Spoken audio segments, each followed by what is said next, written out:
नमस्कार सांग मैंने शेष रजर हार्दिक शुभेच्छा और अभिनंदन जदि आम घरे था तो ताले आमको बहुत सारा पिठापड़ा मिलता ये अच्छे अल्प खुशी हो जमती कि आज आम भाभी जे गोटे पोड़पिठा कर पत्र मिललानी तो से पोड़पिठाटा कड़े पिठा करदेबू चलते देखा केमती गत काली रज संक्रांति आम गोटे स्पेशल लंग वीडियो अपलोड करूँ जोटा कि आपण मैंने कमेंट बहुत गुड़े क्वेश्चन पचारि आम तार आंसर सीट देचु जदि आपपर्यंत देखी ना तो आम डिस्क्रिप्शन में लिंक देदेचु जाकि देखिए।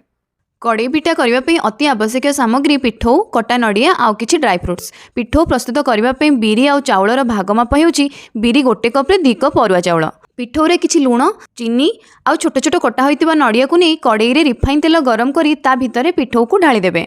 पाखापाखि अधा पिठौ कड़ई रे नहीं सारा पर सेथिरे मु मिसेई देथिली नड़िया पुर ता उपरे बाकी तक पिठौ को नहीं सजेवा पई उपरे नेबे नड़िया पिस्ता बादाम काजू आउ किछि चेरी। सजई सारा पर पिठाटी को ढांकुणी रे ढांकी 20 ରୁ 25 मिनिट लो फ्लेम रे कुक हेबा पई छाड़ी देबे। पिठाटी हेलाणी कि नहीं चेक करिवा पई टूथपिक किमा छुरी रा सहाय्य नै परिबे। देखिले पिठाटी केमती देखा जाउची कमेंट रे जणिया को भूलिबेनी। छोट बेले एई पिठाटी को ही तो घरे जन्मदिन रे केक कही खाइबा को देई दोथिले तेणु मु भी छुरी सहाय्य रे केक भलिया काटी देली मिश्र बाबू को देई देली। एई प्रणाली घरे कड़ई पिठा प्रस्तुत करंतु आ रजर आनंद नियंतु। वीडियोटी जदि भल लागिथाय लाइक करंतु आ चैनल को सब्सक्राइब करिया को भूलिबेनी। शेष रजर शुभेच्छा जणाई रहिली। जय जगन्नाथ जय माता रानी।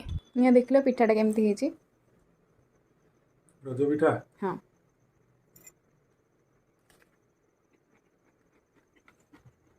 मस्त जी बढ़िया परफेक्ट क्रिस्पी है ऊपरटा भितरटा सॉफ्ट अच्छी मीठा भी ठीक अच्छे।